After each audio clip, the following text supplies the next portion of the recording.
Bonjour et bienvenue dans cette nouvelle vidéo de la Gazette de la psychogénéalogie sur le thème « Comment les massacres d'autrefois agissent-ils sur nous ?» Car enfin, la recrudescence des destructions de l'environnement, les génocides des débuts du siècle, les guerres, on peut quand même s'interroger sur leur impact sur nous. La plus forte destruction environnementale et humaine dont on se souvient tous, c'est celle faite par les conquistadors en Amérique du Sud au XVe siècle. Des civilisations millénaires, comme celle des Incas, ont totalement disparu.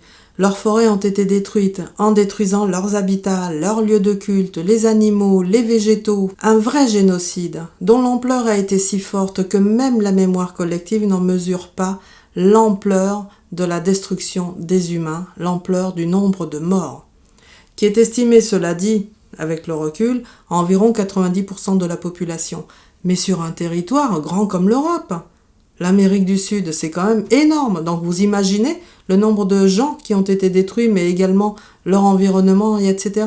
Ce génocide a été suivi rapidement par la traite négrière, vous savez que l'on a appelé aussi le commerce triangulaire, si on ne considère que ces deux périodes, qui ont procédé à un minutieux nettoyage ethnique de la population, à une destruction massive de leur environnement naturel, mais également à un commerce de l'humain. Mais c'est évident que ça a laissé des traces indélébiles sur notre ADN. Il suffit de voir le film Mission de Roland Joffé, sorti en 1986, mais pour être profondément bouleversé par les exactions ignobles qu'ont fait les missionnaires sur la population de l'Amérique du Sud au XVIIIe siècle. Vous avez aussi le film Danse avec les loups, où là, il y a une destruction massive de l'environnement. Enfin, c'est ce que démontre le film.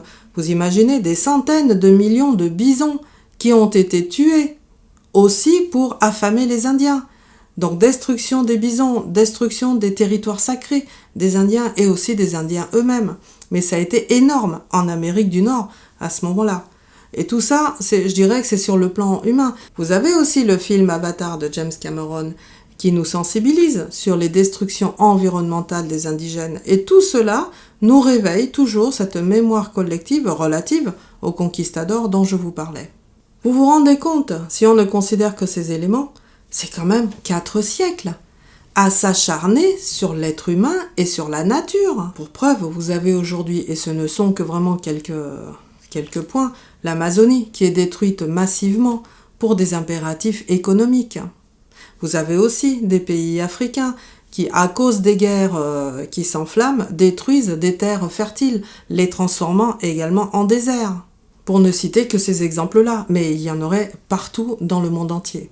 Alors, soyons conscients de ce que nous vivons, nous, les descendants, de toutes ces personnes qui ont détruit les environnements, les habitats, les humains, qui ont commercé également sur l'humain. Soyons conscients de tout cela, mais nous sommes également reliés à toutes les victimes qui ont tout perdu dans ces histoires. Alors c'est sûr qu'on peut se poser la question, mais comment agir? Comment réagir? Eh bien tout simplement, si je peux dire, en arrêtant cette répétition séculaire. Protégeons l'environnement au lieu de le détruire comme l'ont fait nos aïeux. Respectons l'être humain en égalisant ses droits civiques et en valorisant ses potentiels au lieu de les torturer et de les asservir comme l'ont fait nos aïeux. Généralisons l'école laïque pour tous au lieu de détruire une mémoire indigène par l'évangélisation systématique comme l'ont fait nos aïeux.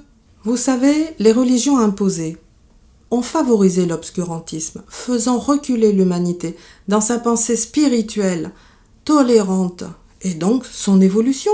Ce ne sont pas que des mots, vous savez, il est essentiel de prendre conscience de cette répétition séculaire, mais pour décider de l'arrêter. Et ça commence au quotidien, chez soi. Acheter des plantes, embellir un appartement, jardiner un terrain, se préoccuper de soi, de sa famille, de ses voisins. En fait, être attentif au bien-être d'autrui. C'est pourtant pas compliqué, mais c'est quelque chose qu'on peut mettre vraiment au service de tout, au quotidien, soi-même. Là, on peut agir et réagir pour arrêter cette répétition séculaire de haine, de violence et de destruction que l'on porte tous dans nos gènes et dans notre ADN.